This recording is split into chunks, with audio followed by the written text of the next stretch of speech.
Atualidade na quarta-feira, o Girassol Jornal com destaques a passarem hoje pelo clima tenso no caso bairro dos Embondeiros, em Cacoaco. Há relatos de tentativa de corrupção e aliciamento. Quina, boa noite. Boa noite, Simeão. Movimento e atendimento em hospitais de Luanda, casos que marcaram as últimas 48 horas. E novos pronunciamentos sobre a situação da greve de professores no ensino superior. Funeral de Dom Francisco Vite acontece amanhã. Os restos mortais do Bispo Emérito foram hoje transladados para o Ambo.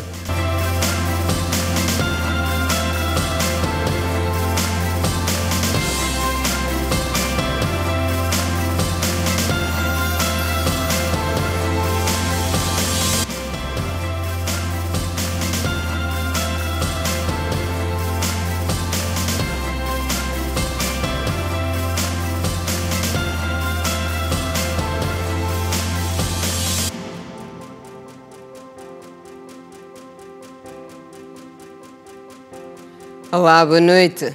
Bem-vindos. Continua tenso o clima no caso do bairro Sombra dos Embondeiros, em Cacoaco, onde recentemente algumas famílias viram as suas casas serem demolidas. É uma história já reportada aqui no Girassol Jornal. E que envolve um suposto empresário que agora, segundo informações que chegaram até a nossa redação, está a tentar corromper a Comissão de Moradores, que hoje mesmo convocou os lesados para um encontro de esclarecimentos. A Comissão de Moradores da Sombra dos Embondeiros, no distrito urbano do Sequele, garante que os terrenos onde foram partidas as casas pertencem aos camponeses e que há tentativa de subornos por parte do acusado. Um mês depois de ter completado 19 anos da nossa existência cá, tivemos que incentivar tudo e quando eu até tinha sido culpado na mesma demolição, fomos à administração municipal. Distrital, depois criamos uma equipe que fomos até o governo provincial. Geralmente as terras são dos camponeses, tem a comercialização fotográfica que na altura da construção da nossa cooperativa, o senhor, a sua excelência, eminência, o senhor Afonso Kanga, esteve cá mais ainda, então na altura o senhor embaixador Manuel Augusto, o ex-administrador de Viana, o João Pedro, eles foram também nesse membro da cooperativa, fizeram presente neste local, eu tenho aqueles tons fotográficas. Os 10 que estavam detidos já estão soltos e aqui surge a questão em que o senhor Jorge, que é o indivíduo que se faz valer como mandatário dos espaços que pertencem a todos nós, eu pergunto para ele, se ele é que pertence ao espaço, por que essas pessoas que estavam detidos como invasores estão soltos? Os moradores que perderam as suas casas devido à destruição aqui na Sombra dos Embondeiros alegam que na semana passada o acusado voltou a ameaçá-los por intermédio de chamadas telefônicas e eles pedem a presença das administrações locais aqui para a resolução do problema. Então, pelo menos essas duas partes, se estiverem juntos, frente a frente, eles com suas documentação, nós com a nossa documentação, as coisas aí, o governo vai ver em si qual é a parte que está a falar a verdade e qual é a parte que está a falar a mentira. No meu caso, já tentaram me subornar, tentando me dizer para entregar os jovens que nos venderam os terrenos, a dizer que eles são invasores, nos venderam terreno e da qual eles estão milionários, e se nós entregar um deles, havíamos de ganhar prêmio, e um prêmio que nós não deveríamos aguentar, seria muito dinheiro. As ameaças que eles fizeram, disseram que nós temos capacidade de mandar helicóptero para mandar dar tiro cada um que tiver presente. Ao telefone, o acusado Jorge Paulino Bondo, antes de negar as acusações, tentou forjar a sua identidade. Estamos mesmo a falar exatamente com o senhor Jorge Paulino Bondo. Exatamente. Então, senhor Jorge, nós até tivemos a educação de ligarmos para o senhor. O senhor disse que é o irmão do senhor Paulino Bondo e não se faz isso. Até nós estamos a dar oportunidade ao senhor Jorge para se pronunciar sobre uma acusação que pesa sobre si. Não, mas isso não interessa ao senhor. Isso é mentira. Isso é mentira. Eles é que ameaçam, não somos nós que ameaçamos. Quando marcarem a reunião, vai se falar isso tudo. Vamos aguardar até que a administração chama. Sem dar entrevista, a administração distrital do Sequele, que não admite a legalidade do bairro Sombra dos Embondeiros, confirmou que está a trabalhar para esclarecer o caso. E na ordem dos destaques está também hoje a situação das famílias afetadas pela chuva recente, que passam de 1.500, segundo dados oficiais. São famílias que perderam parentes e outras que ficaram sem as suas casas. e que não têm até aqui a garantia de apoio do Estado. A nossa equipa foi saber como é que algumas destas famílias estão a ser amparadas. Passadas mais de 24 horas desde a última chuva que se abateu por Luanda, são muitas as famílias que continuam ao relento. No bairro Mucende, distrito urbano do Kikuchi, em Viana, o cenário é de casas e ruas inundadas. O bairro fica inundado porque nós aqui não temos de esgoto. Danos até eu já não tenho mais nenhum dano a dizer, porque hoje ou amanhã, desde que iniciou a me acontecer, perdo coisas sempre, que também para contar só dói. Como mostram as imagens, nesta residência a água da chuva destruiu quase tudo, sendo que nem os documentos foram poupados. Entre as perdas, realce também para os valores que a jovem Gia arrecadava com a venda de alguns produtos. Estamos a sofrer muito, não conseguimos quando cai chuva, a gente passa a noite fora, na rua com as crianças, não tem como, por favor, pelo amor de Deus, ajuda-me só, nos tira só disso. Perdemos a tela, uma arca e a geleira que está aí, o saco de arroz, o dinheiro que foi com o baú, o dinheiro do negócio, tudo lá se foi.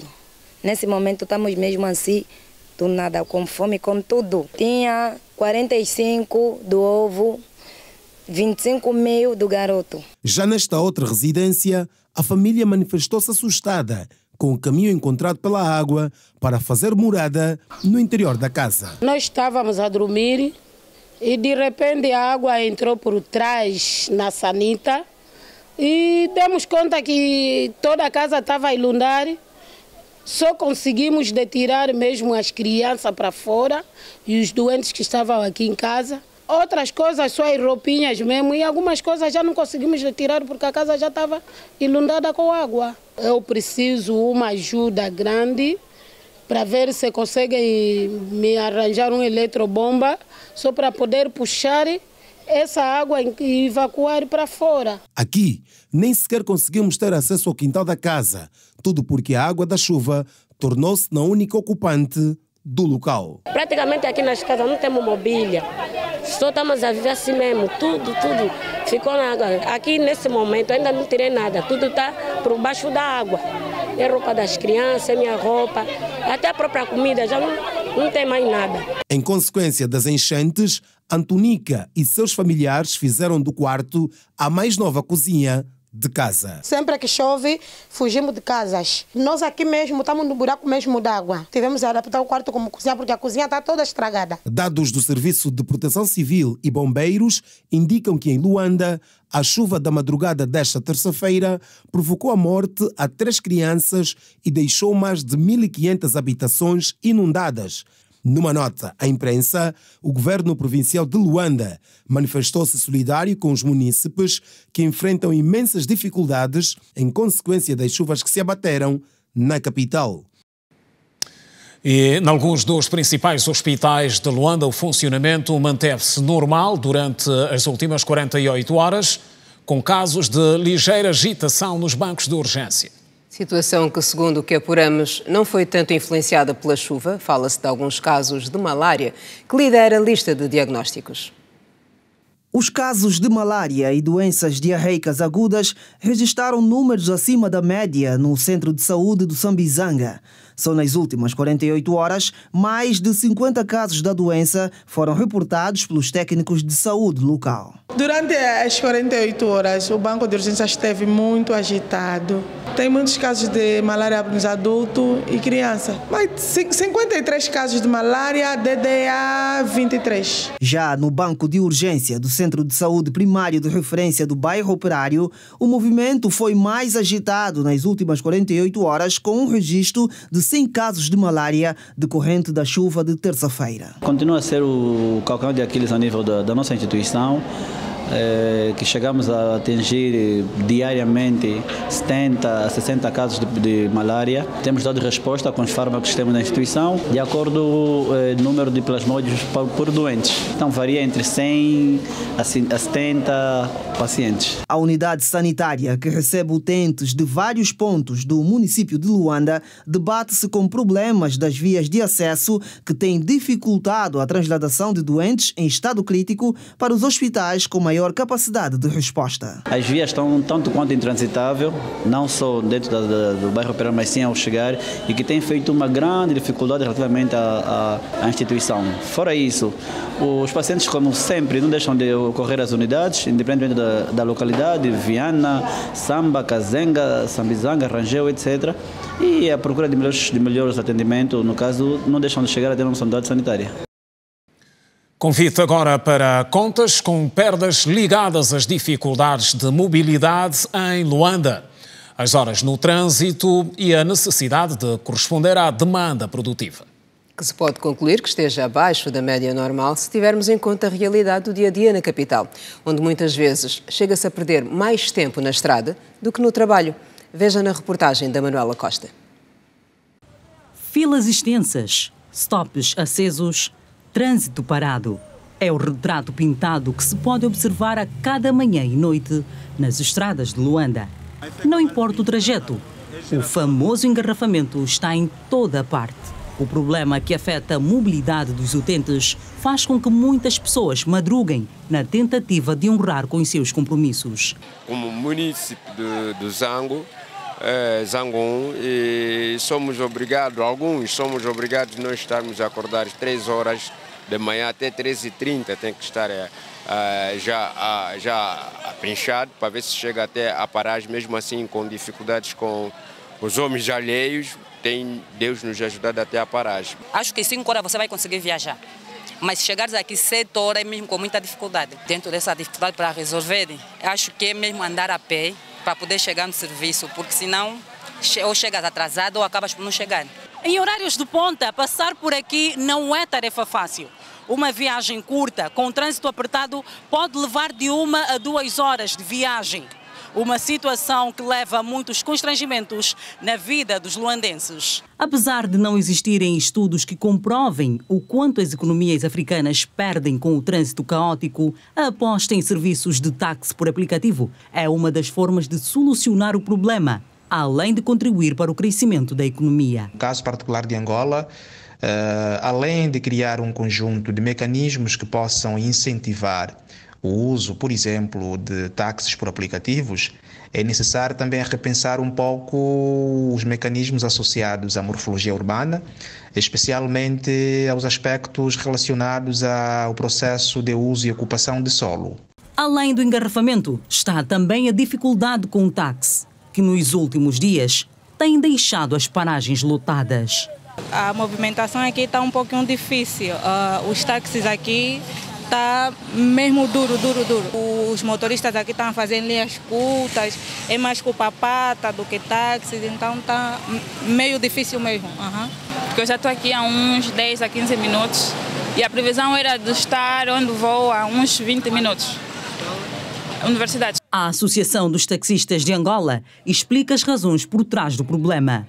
Muitas são as viaturas por conta do mau estado técnico das estradas, falta de iluminação, estradas esburacadas. Isso tem estado a contribuir para a ausência de muitas viaturas no exercício da atividade de táxi.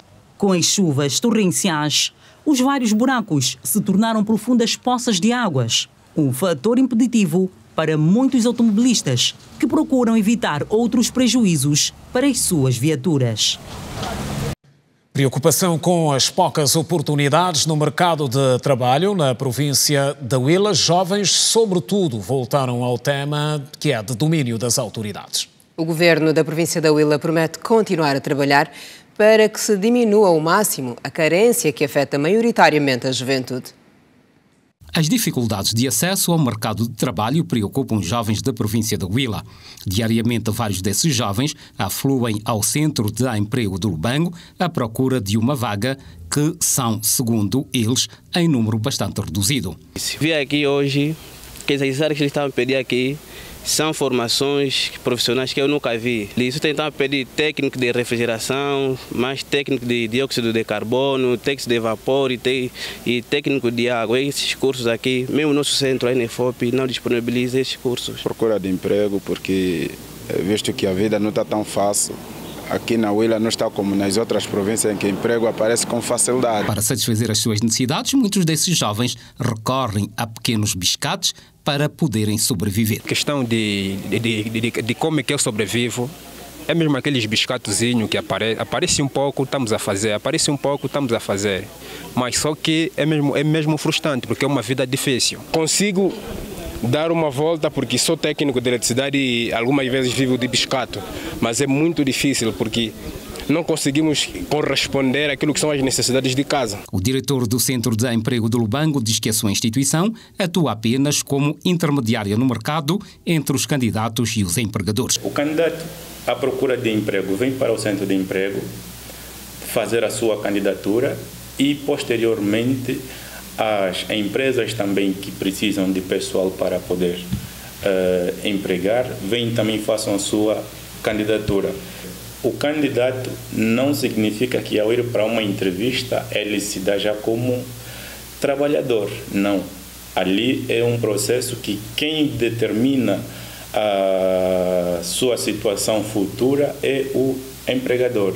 E para o governador provincial da Huila, Nuno Maapi, a questão do desemprego preocupa o governo e que a solução passa pelo incentivo ao setor privado para a geração de mais postos de trabalho. Preocupa muito porque são muitos jovens desempregados e não só isto é um assunto que temos que continuar a debater, a discutir e buscar soluções para a resolução desse problema. O empreendedorismo também faz parte desta cadeia de resolução deste problema, mas não podemos pensar que só o Estado é que vai chamar a si a sua responsabilidade de empregabilidade na educação e na saúde, mas como podemos também vermos um foco verdadeiro de empoderarmos, de apoiarmos o setor privado para poder fazer o seu papel na economia angolana e da província da Huila em particular. Foram hoje transladados para a província do Ambo os restos mortais do bispo emérito Dom Francisco Viti, que vai enterrar amanhã. O embarque dos restos mortais de Dom Viti foi antecedido de missa de corpo presente, testemunhada por distintas figuras religiosas e do governo de Angola.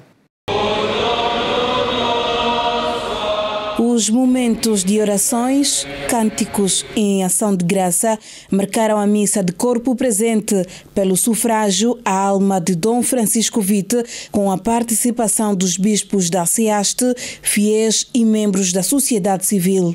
O arcebispo de Luanda, Dom Filomeno Vieira Dias, lembra Dom Viti como um homem de Deus e verdadeiro filho da pátria angolana. Guardamos uma bela recordação, uma expressão profunda de gratidão e que Deus possa, de facto, retribuí-lo por tudo e todo o bem que deu à Igreja, e servindo a Igreja está a servir a sociedade, está a servir o país, porque a Igreja não seleciona nem por credos, nem por qualquer outro critério, aqueles que acolhem. Vários fiéis católicos e a sociedade civil despediram-se hoje de Dom Viti aqui na paróquia Sagrada Família, com legados e agradecimento a Deus pelos préstimos dados à Igreja angolana. Dom Viti foi a grande rocha na qual me suportei.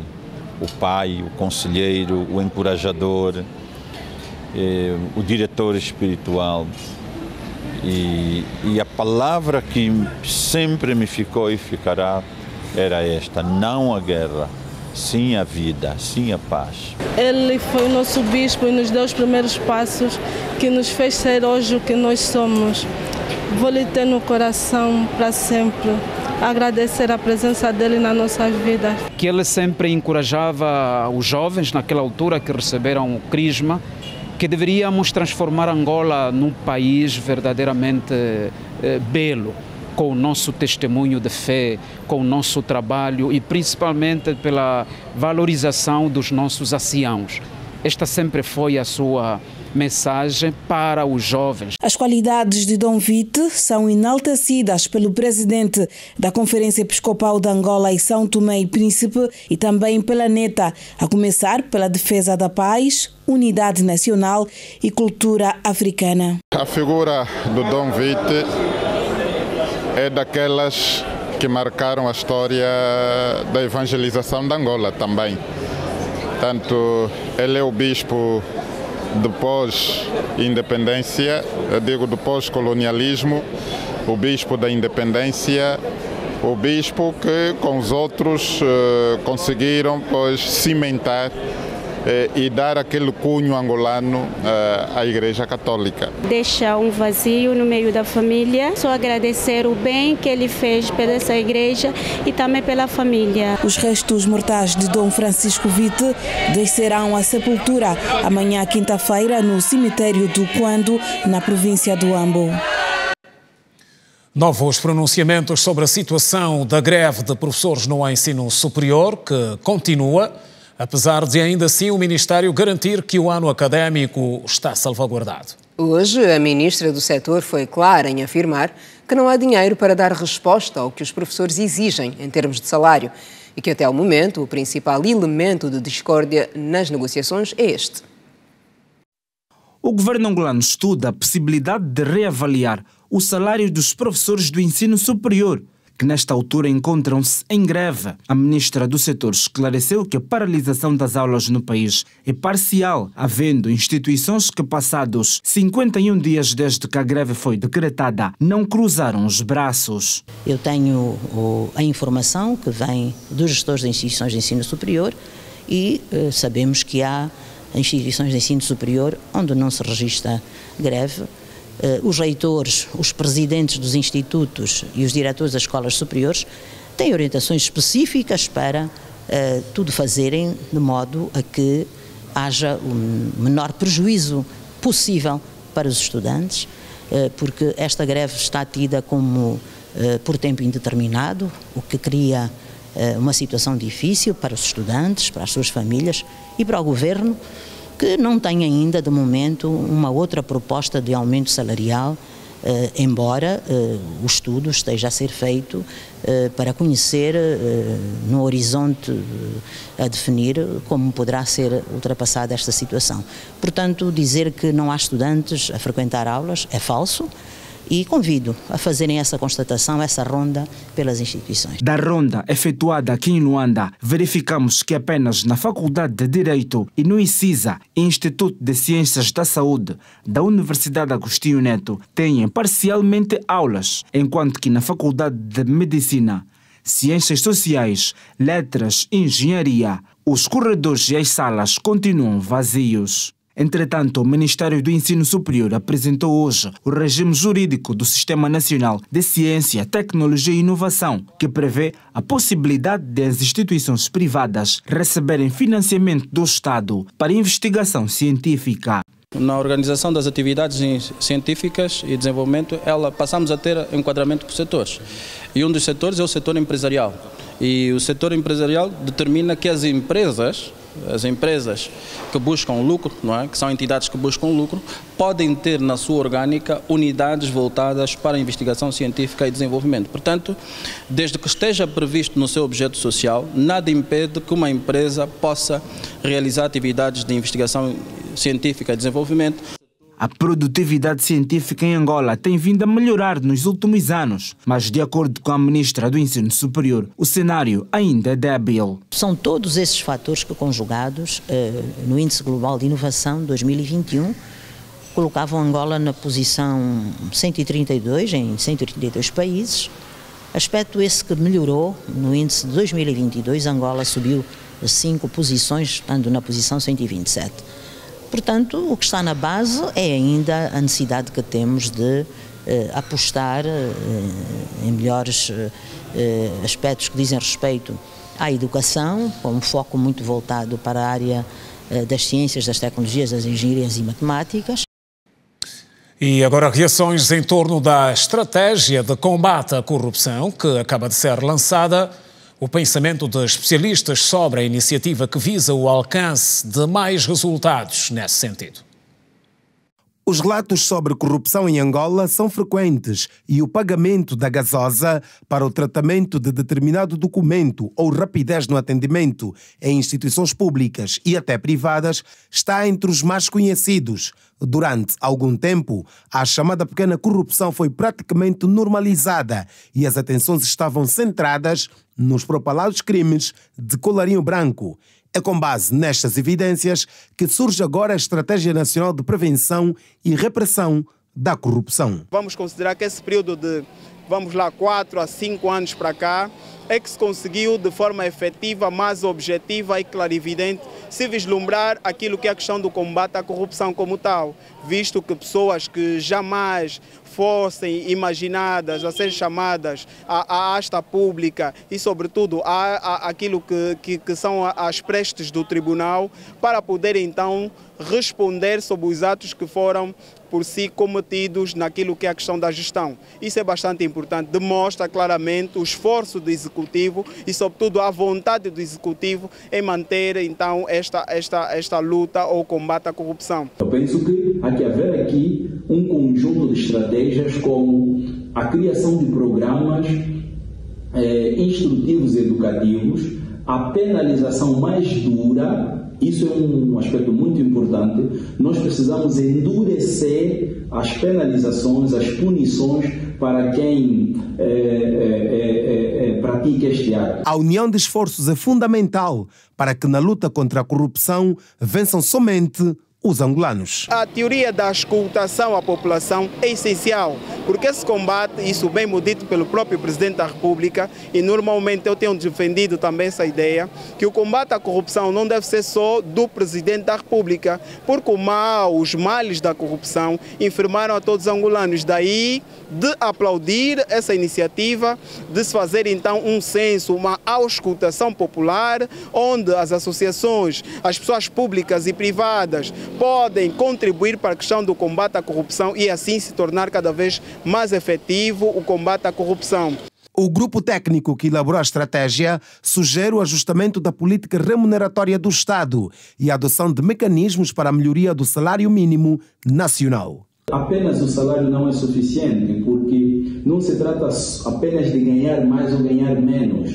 Trata-se de educar o homem, de instruir o homem, de dotar o homem de um conjunto de comportamentos positivos que visam essencialmente a não prática de atitudes como esta, que é a questão da corrupção. Portanto, não olho apenas a questão salarial. É óbvio que pode ter alguma influência, mas me parece que a nossa situação é muito mais abrangente e que só o salário não será suficiente. O instrumento de 7 capítulos apresenta uma abordagem sobre os fenômenos que propiciam o crescimento dos atos de corrupção, da legislação existente e os fundamentos da concessão da estratégia para a sua prevenção e repressão. Até ao dia 18 do próximo mês, os angolanos de todo o país poderão enriquecer o documento com contribuições através do site www.consultapublica.gov.ao. Na Assembleia Nacional, os debates estiveram centrados na Conta Geral do Estado, referente ao ano de 2020, ano marcado por um desempenho anormal da economia em todo o mundo, por conta do impacto da Covid-19. O documento foi aprovado com a abstenção do maior partido da oposição. A Conta Geral do Estado, referente ao exercício financeiro de 2020, foi remetida, discutida e aprovada, na generalidade, pelo plenário da Assembleia Nacional. Na sua declaração política, a presidente do Partido Humanista Angolano entende que os orçamentos aprovados pela Casa das Leis devem dar prioridade às questões ligadas à pobreza. Não nos cansaremos de reivindicar por casa digna, água limpa, terra, saneamento básico, transporte e energia, saúde, com especial atenção para as regiões e as comunidades empobrecidas. O líder do PRS colocou em dúvida os números apresentados porque na conta que fez os números não batem certo. Diz o parecer do Tribunal de Contas que não há harmonia entre os dados apresentados e a informação prestada. Em muitos casos até nota-se diferenças entre valores orçamentados e apresentados pela conta. Na sua vez de declarar, a UNITA concluiu que a parte considerável das despesas públicas canalizadas ao setor da saúde para a construção de novos hospitais e na resposta à Covid-19 contribuiu para a prática da não prestação de contas. Não vimos nenhum relatório de contas detalhado sobre as despesas com a Covid-19. É urgente que se faça esse exercício. Na declaração política do grupo parlamentar do MPLA, o seu representante afirmou que o seu partido pretende colocar à disposição do plenário iniciativas para o alcance daquilo que chamam de Parlamento Aberto. Virgílio da Fontes Pereira defendeu que a pandemia tornou o ano financeiro de 2020 atípico, dada a imprevisibilidade que envolveu o seu surgimento e que forçou que o Executivo apresentasse um orçamento revisto. Esta ação proporcionou as condições para que o Executivo propusesse e executasse, com o êxito por todos nós comprovado e reconhecido internacionalmente, um conjunto de medidas em vários domínios, em especial da saúde pública. O relatório parecer conjunto foi aprovado na Generalidade em reunião conjunta das comissões de trabalho especializadas. 8 raparigas raptadas no norte da Nigéria escaparam dos raptores. É um dos assuntos em destaque no Compacto Internacional. Hoje acompanha o desenvolvimento com Edna Firmino. Edna, boa noite. Boa notícia. Boa noite, Kina. Boa noite, Simeão. Claro, é uma ótima notícia. E o bom é que elas já estão em casa e com as suas famílias. Boa noite a todos. As 8 raparigas foram raptadas há quase 2 semanas a caminho da escola por homens armados não identificados no estado de Kaduna, na Nigéria. As autoridades de Kaduna informaram que elas conseguiram fugir de uma área florestal perto da fronteira com o Níger. Caminharam durante 4 dias até serem localizadas pelas forças de segurança. Acompanhe agora outras notas internacionais. 185 pessoas morreram e muitas outras ficaram feridas desde o início dos conflitos no Sudão, a 15 de abril, devido à luta pelo poder entre o líder militar do Sudão e o chefe das Forças de Apoio Rápido do Sudão. Hoje é o 5º dia dos combates. O cessar-fogo acordado pelos generais na Guerra do Sudão, que pretendia dar algum descanso aos civis, durou apenas poucos minutos depois de entrar em vigor. Os sudaneses estão a viver sob pressão e na sombra de aviões de guerra. Por conta da situação, dezenas de hospitais foram obrigados a fechar as portas. O porta-voz da ONU, Stefani Dujarric, descreveu o clima em Khartoum como extremamente perigoso para os civis, para o pessoal humanitário, o diplomático, e o pior da situação é que continuamos a nos envolver com as partes para tentar obter uma cessação sólida das hostilidades. As forças de apoio rápido paramilitares do Sudão concordaram com um cessar-fogo de 24 horas que teve início às 18 horas locais desta quarta-feira. Confirmamos o nosso total compromisso com o cessar-fogo completo e esperamos que a outra parte cumpra o cessar-fogo de acordo com o tempo anunciado. O número de mortos do incêndio desta terça-feira num hospital de Pequim subiu para 29. 26 dos mortos eram pacientes do hospital, informaram as autoridades numa conferência de imprensa nesta quarta-feira. Os bombeiros controlaram o incêndio no hospital Changfeng, em Pequim, capital da China, meia hora depois de ter iniciado. As autoridades informaram que o incêndio afetou principalmente uma ala para pacientes em estado grave e foi causado por material de pintura inflamável numa enfermaria em reforma. No início desta quarta-feira, 39 feridos ainda estavam no hospital, 3 em estado crítico e 18 em estado grave. O líder espiritual tibetano Dalai Lama fez a sua primeira aparição pública nesta quarta-feira em Nova Delhi, capital da Índia, desde que o vídeo onde mostra Dalai Lama a pedir o menino para chupar a sua língua foram publicados nas redes sociais. A presença do Prêmio Nobel da Paz a Nova Delhi, capital da Índia, é a propósito da participação na cúpula budista global. O comportamento de Dalai Lama foi considerado como abuso por muitos internautas. O vídeo, filmado em fevereiro e divulgado este mês, já foi visto mais de 1 milhão de vezes no Twitter. O Dalai Lama, de 87 anos, se desculpou com o menino e com a sua família pela dor que as suas palavras podem ter causado. Estão contadas todas as novidades internacionais. Kina e Simeão, boa noite e continuação de ótimo jornal. Boa noite, Edna. Obrigada pelas tuas informações.